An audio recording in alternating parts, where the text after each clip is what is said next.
BNP নেতা ইশরাক হোসেনকে মেয়রের চেয়ারে বসাতে চলছে টানা আন্দোলন।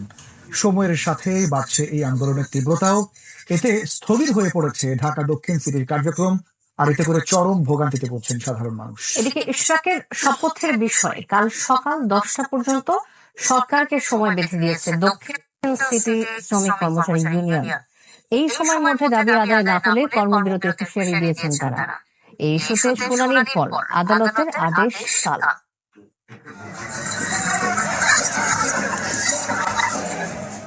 দাবি আদায়ের আন্দোলনে সাংস্কৃতিক পরিবেশনা।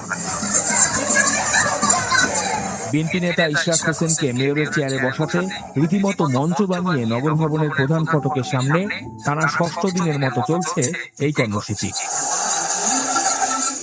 শুরুর কয়েকদিন ঢাকাবাসীর ব্যানারে হলেও এখন যুক্ত দক্ষিণ সিটির বিভিন্ন থানার বিএনপির অঙ্গ সংগঠনের নেতাকর্মীরা।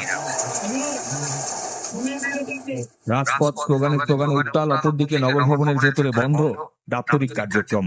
যে ভবনে প্রতিদিন প্রায় 2000 সেবা প্রার্থী আসেন জন্ম নাগরিক সনদ সহ নানা সেবা নিতে, তা বন্ধ চলমান এই আন্দোলনের কারণে।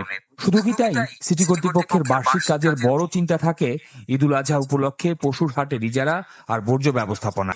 ঈদের বাকি মাত্র 15 দিন। আন্দোলনের কারণে এখন পর্যন্ত এই বিষয়ে কোনো সিদ্ধান্ত নিতে পারেনি সিটি কর্তৃপক্ষ। সিটি কর্পোরেশন অবরুদ্ধ অবস্থায় রয়েছে। আজকে নগরবাসী কোথায় যাবে, কার কাছে যাবে? এই অ্যাপ্লিকেশন গুলো চিন্তা থেকে তো আমাদেরকে বের হয়ে আসতে হবে। বৈধ মেয়র ওনাকে বৈধ ওনাকে শপথ গ্রহণ পাঠ করাইলে সমস্যার সমাধান হয়ে যাবে। বর্তমান যিনি সরকার আছেন উনি দিয়ে দিলে তো আর জনগণের যে ভোগান্তিটা সেটা হবে না। সকাল 10টায় শুরু হওয়া এই কর্মসূচির কারণে টানা 7 ঘন্টা বন্ধ ছিল রাজধানীর ব্যস্ততম সড়ক বঙ্গবাজার থেকে গোলাপশাহ মাজার পর্যন্ত এই এলাকার যান চলাচল। এতে চরম ভোগান্তিতে পড়েন মানুষ।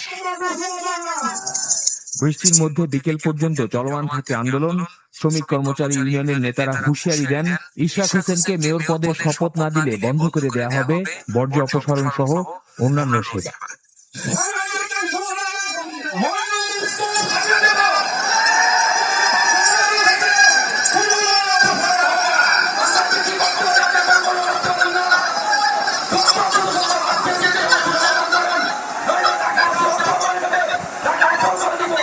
আমাদের দাবি কি ভালো না, এটা কালকে 10টা পর্যন্ত আমরা সময় দিলাম।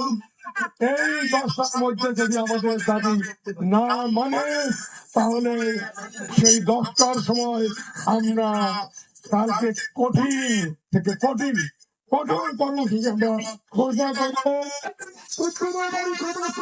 এদিকে উত্তর সিটি প্রশাসক মোহাম্মদ এজাজের পদত্যাগের দাবিতে রাজধানীর গুলশানে বিক্ষোভ করেছেন গণ অধিকার পরিষদের নেতাকর্মীরা। শফিকুল ইসলাম সবুজ, চ্যানেল 24, ঢাকা।